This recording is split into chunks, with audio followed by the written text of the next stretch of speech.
friends. Welcome to another episode of the IT Business Podcast, the show for IT professionals and managed service providers where we help you run your business better, smarter, and faster. And we are continuing on with our summer series of Pitch It vendor profiles.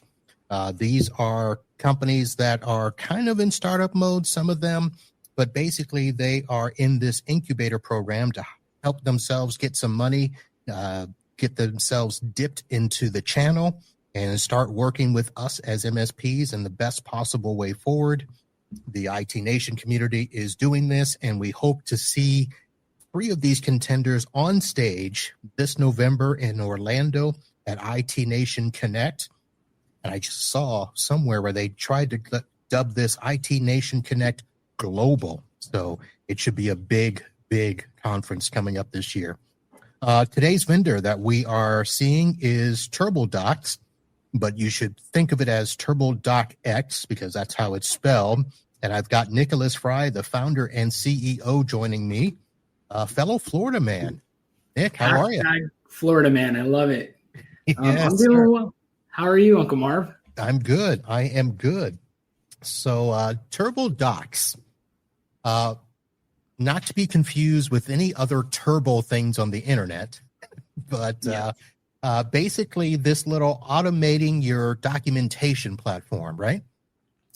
Yeah, and if I had to be more specific, because I know in the MSP world, documentation as a tech is very different than documentation in sales or other things. What we do essentially is we use AI to grab data from different sources, think of like a Zoom call that's recorded, and take that and put it into a proposal or a presentation. So, for us, I like to view us kind of as sales tech, but we do so much more than that because we connect to different platforms like ConnectWise PSA, and anything you can put on a piece of paper or in a presentation is really what we do. All right. So when I first saw this, it talked about being completely AI driven. Well, not completely, but AI powered in the sense that you mentioned connecting to all those things, centralizing documentation, reusing content, enabling users to generate polished proposals, statements of works, all that stuff, right? Yep, spot on. I mean, I can't tell you how many times I've seen a deal get lost because they didn't get back fast enough. The world we see is someone gets off that call with their client, or maybe they just got off, they got off some sort of engagement with them and saying, hey, Uncle Marv, I'll get that to you in like 10 minutes. And then sure enough, 2 days goes by, a bunch of tickets roll in, a bunch of angry customers are calling and they forgot to do the proposal. And guess what? They went with another vendor, or they went with, or not another vendor, but another MSP, or they, went somewhere else. So, my background actually right near you, I used to work at Citrix for many years. And one of the things that we used to do besides building data centers and VDI, we're scoping projects. And a lot of times, for example, you'd get on what we would call an assessment and you would understand what your prospect or current client has. And then you'd have to turn it into some sort of document. If it's a pre-sales thing, it'd be a SAL. If it was maybe a post-sales thing, it's an assessment that basically outlines what their infrastructure looks like. So we're pretty versatile. And shameless plug, I'm sorry, I just have to throw this out there. We give out free e-signature. So I know a lot of MSPs spend a lot of money on things like e-signature platforms. So we do that for free because we don't want to beat up the little guy, because we were the little guy at some point, Yeah. So, well, I was going to ask you about that because I'll be honest, I was somebody who went with another platform that I found that wasn't the big boy EDF, form filler, signer, blah, blah, blah, because they allowed, I think at the time it was 3 per month for free. And I'm somebody who doesn't do a lot of proposals. So, 1 or 2 a month is perfect for me. Now, of course, they did away with that. So I haven't done anything for a while. So, but I saw that you guys have it to where you can do 5 free a month. Now, part of your platform is, not just with the TurboDocx, but you have that's part of the Turbo Signed. Are those separate products or is that all together? So it's all together in the sense that it's one login, one platform, one family of solutions. The way how this started was I was having lunch. Actually, I don't want to name drop, but I was having lunch with someone in Miami who has a VoIP company. And he says, Nicolas, your product's pretty cool. But he's like, you realize you're still going to have to pay for a signature vendor. I'm like, what do you mean? He's like, well, think about it. most MSPs don't do a ton of volume. They, are focused on their current clients they have now, and they're going to spend time automating some of this stuff. And then they still have to go pay for an extra thing. Why don't you just build it? I'm like, yeah, I didn't really think too much about it. I was like, oh, he's right. So that's how TurboSign was born, because every deal, and not just deals. I mean, it could be things like a sign off, like a compliance sign off. I read this, it could be a lot of things. All big deals end in a signature. I mean, yes. Some MSPs bill Stripe or QuickBooks, invoices, things like that, and those are all great, industry standard tools. But sometimes when you do more complex stuff, where you're writing something that's super custom, and you don't want to underscope or overscope something, you want to get sign off on that. And also, the way I like to think about this too, for a lot of the mom and pop MSPs out there, a lot of times, it's a phone call, they send them an invoice, there's a bunch of SKUs on there from some quoting tool, and life's good. But if you want to be more operationally mature and you want to play with the big boys, those bigger customers, if you want to start going for credit unions, banks, bigger law firms, it's not just one or two people, they're used to an experience where there's like a true formalized proposal, a true formalized sales process, because they're spending tens of thousands of dollars a month anyway on tooling. And that's kind of how that goes. So, part of this is, how do we make the SMB, play with the big boys and play with the enterprise and, small, medium enterprise sort of MSPs as well. So, yeah, that is key. And I'll be honest with you, I took a paper estimate over to a customer this morning. I love it. Because he is old school and he's like, I don't want to do all that. But I have had him in the past. I went through the process of creating a document and doing just a simple one-line signature thing, and having him be able, I kept telling you, I'll just send it to your email, read it on your phone, click this box. And I mean, that's what I'm looking for. I could have, now listen, it was a 6-minute trip. I'm not complaining. But the fact that, saving a trip like that, or even sending it an email, making them print it, sign it, then send it back. It's annoying.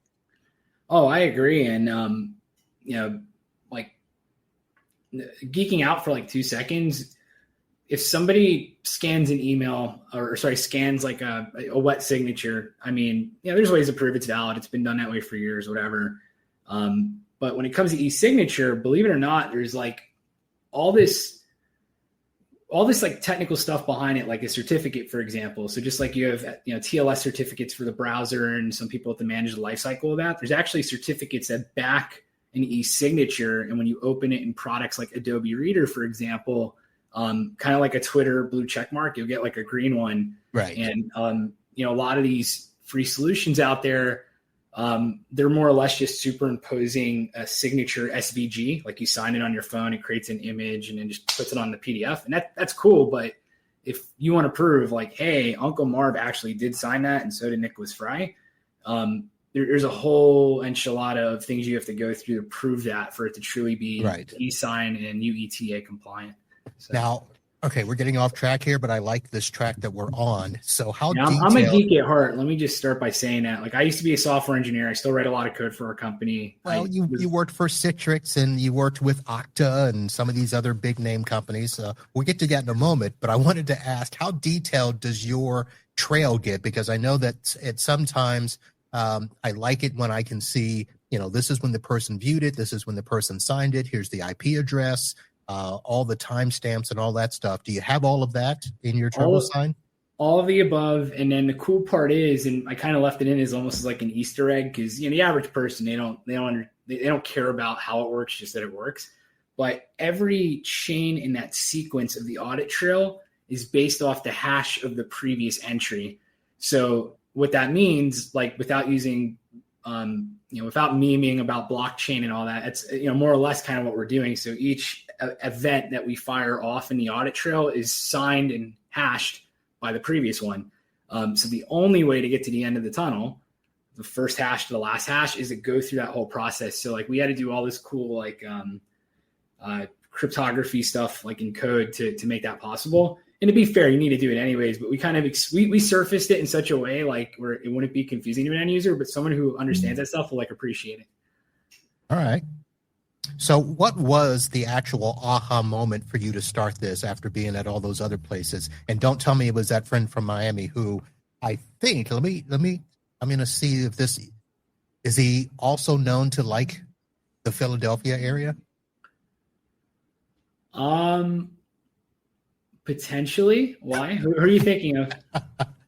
Oh, we'll say it off air. You didn't want to name drop earlier, so I don't want to. Yeah. That's one of my unwritten rules. I don't like name dropping unless I have consent. So. All right. And then, and I don't want to be wrong. So, yeah. But back to the question is, what was the aha moment that got you to look at this and do this? So, my background started kind of in the enterprise vendor space. And I know that's not necessarily like what an MSP would do, but I used to spend hours in a hotel room the night before a big meeting or a conference where I had to put together a presentation or potentially like a customer facing document. Like, here's what your environment looks like. And that was not fun. Like, I spent years of my life doing that in different cities and Marriott hotel rooms the night before.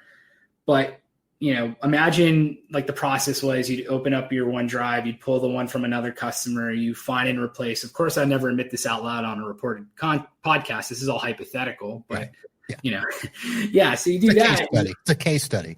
Case study, yeah. So you do that, of course, because there's only so many ways you could deploy a Citrix environment, and a lot of there's a lot of design patterns that are similar. And sure enough, you get it wrong. You go to a customer and you're handing him something to sign. It has another customer's name in it, and the amount of time it took to do that and to have someone QA it, and and again, if you're a one-man band, you're an MSP, like you may not have 3 or 4 sets of eyes. Your techs are already busy up to their eyeballs, knocking out tickets and stuff. So it's not like, hey, can I just have a second set of eyes at this before I send this for signature? Because guess what? Every second you wait is a second that someone else is potentially going to outwork you and earn their business. So the aha moment was, even when I was in software sales, like time is everything. Like, I have really weird philosophies on time, and the goal should be, don't waste your time at the keyboard. Don't waste your time writing these kind of things that, the big guy's doing, but you may not be, because it's a handshake and a quote. Spend time with your clients and not the keyboard, right? In this age of AI, relationships and empathy are everything. Anything else, within reason, will and should be automated. So speaking of, in this world of AI, I'm going to ask you how much of AI is built into your tool, because you talked about being able to be in a Zoom meeting and then from there be able to pull that information into TurboDocx and create a proposal, blah, blah, blah. So how much of that is AI driven?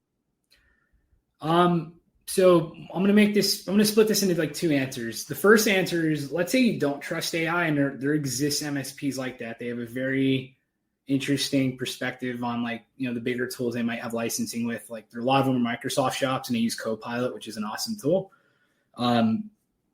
You have the ability in our platform to almost like create Legos of different, sections of a document, and you could point and click and use that as a starting point. And that's almost like classic templating, right? So that's been around forever. A lot of vendors who do that. That's one way of using it, and that's fine. What we've built is saying, okay, I have a template. That's cool, but let's go to any source of data we support, and we're adding new integrations like weekly, essentially, to our app library. And what if I just point at a record, almost like a prompt in ChatGPT, saying, hey, look at this call and list the top 5 things the prospect was complaining about. List the top 5 things, make an executive summary of how we can help. Just kind of things like that add that extra layer of polish. And even things like pricing. So for example, let's say I got on a call. I didn't run it through the quoting tool yet because I don't have time. I want to just get them something on paper because I know they're going to negotiate no matter what. Hey, Uncle Marv, I'm going to sell you, seats of some RMM. We're going to charge, I don't know, I've seen them all over the place, but whatever, we're going to charge you $10 a head or $5 a head, who knows? And maybe as I throw that out there, I know I'm overshooting it, right? Like, I know I'm adding whatever my margin is on that. And TurboDocx could just take that from the call and just put that pricing table right in. And then once you both kind of agree to like what it should look like, then I could go run it through the quoting tool and apply discounting and stuff like that, or give them the price. So, it's time to, AI is the fundamentals of how we're sourcing data. And then we're even experimenting with different things of like review. So, I talked about that extra set of eyes. So imagine like being able to upload something, have it look through it. You give it like a bunch of rules, like, don't use acronyms before defining them. make sure what I'm writing makes sense. I'm not saying we're going to do 2 sites or 2 offices and then I have 4 listed in the proposal, things like that. So, anything that you would do today as part of your like paper process to close a deal is where we want to play. And not just for sales tech, because we even have use cases like one of our MSPs is using us for like client onboarding and manuals. So for example, they get their data through like a Google form, and from there they generate almost like a handbook, right? Hey, welcome to XYZ MSP. I'm not going to name them. And here's how you set up your agent. Here's how you enroll an MFA, like very tailored stuff like that. And then there's even ways for people to, some people even charge for that kind of stuff. I mean, and you hit a button and now it just does it like that. Right. So you could charge for it and potentially not really pay much to do it. So, right. Well, I was going to ask you, how much of this is geared towards MSPs using it internally and how much of this is an opportunity for resale, because this looks like something that anybody in the world can go find, sign up, and use, and not necessarily need us as MSPs. So very great question, and I have very strong opinions on this. So we have a partnership program. If you go to our site, there's like a partnership tab on there, and I actually have a few logos I have to add. We just signed at least 1, hopefully 2 by the end of next week. And we're very big into the MSP distribution model because you're our front line and eyes, right, and ears of what your customers are doing. We have very competitive pricing. So like, essentially my advice to everyone is just like on our site where we have our pricing listed, it's very transparent and clear. That's the price your customers should also pay. And then on the back end, we'll give you a percent. So we'll charge you less essentially, or not even that. We'll just give you a piece of the revenue. There's different ways we can organize it, but reselling something we do. And then, obviously like MSPs are using this depending on how they like to run their business. So. All right. Well, I have tons more questions, but we are coming up to the end of our allotted time. So I want to make sure people know that they need to check you out. And I said TurboDocx as the name, but TurboDocx is the way you spell it. TurboDocx.com is where you go find them out. Nick, I want to give you a few minutes to practice your first pitch for the Pitch It program. So 2 to 3 minutes, I'm going to step back and let you go to it. So go. Oh boy. Okay. Slicks his hair back for those listening on audio. Just kidding. So hi everyone, I'm Nicolas Fry. I'm the founder of TurboDocx, and our job is to make you compete with the bigger MSPs without the price tag. How often have you lost deals simply because you did not get back to them soon enough? How often did you get off of a call and within minutes send them that first draft of a proposal and were successful? If you're able to say you did it in minutes, I applaud you. I want you to come work for me because I could learn a lot from you. But I never had that experience. So for me, we built TurboDocx as a way to use AI to make that process much quicker. Let's say you're a Zoom customer and you record your calls. We could plug into that, take that call and turn it into that proposal and optionally a presentation if you present, but most people don't, in just a matter of seconds. And by the way, we do free e-signature. So, if you're already spending on e-signature, well, ours is free. So that's awesome. But then you also get so much more with it too. And one other thing too, if, outside of the kind of top of funnel use cases, if you happen to be doing things like QBRs or kind of like nurturing activities or, things that your tech should be doing, like explain to the customer how to do common processes and, sending them a PDF on how to do it. Those are probably some good use cases for TurboDocx too. We're pretty versatile. Thanks for listening. I'm Nicolas, and pleasure to meet you. You'll find me on Reddit, LinkedIn, and we're free. All right. Well, Nick, you brought up something I knew I meant to ask you, but talked about using this in presentations. I was going to say, is there a presentation mode of documents that you create that you could be on a Zoom call with them and just pop up stuff in presentation mode? So it's not going to create it live because we have to wait for the recording to render. And, okay. I brought up Zoom a bunch of times, but we also plug in a different CRM. So I know a lot of businesses are using ConnectWise PSA or HubSpot, Zoho, geared towards like SMB. Right. We have a few of those built. But yeah, I mean, essentially, depending on how many calls it takes to close a customer, if that first call is a discovery, just like me and you talking right now, and, on the call, they're complaining it's a pain to manage my IT. I have too many past, we don't want to hire an IT, an IT guy. We need help managing our environment, our infrastructure, stuff like that. That very next call you have, and that's how I used to sell, I would put the pain right up in front of them. So like I would have a slide that literally is like 3 columns. Here's what I heard. Here's how we can help. Here's some questions I should be asking. And AI, like if I did a demo on this call, AI would actually fill that out for me. So now I have that done in seconds. And even if I floated ballpark pricing on that first call, I could, again, use AI to generate that pricing slide, throw it right there for my second call. And then maybe after that second call, I say, glad we spoke about this. I'll get you over a proposal in 5 minutes. And you actually mean that because you can do it. So. Nice.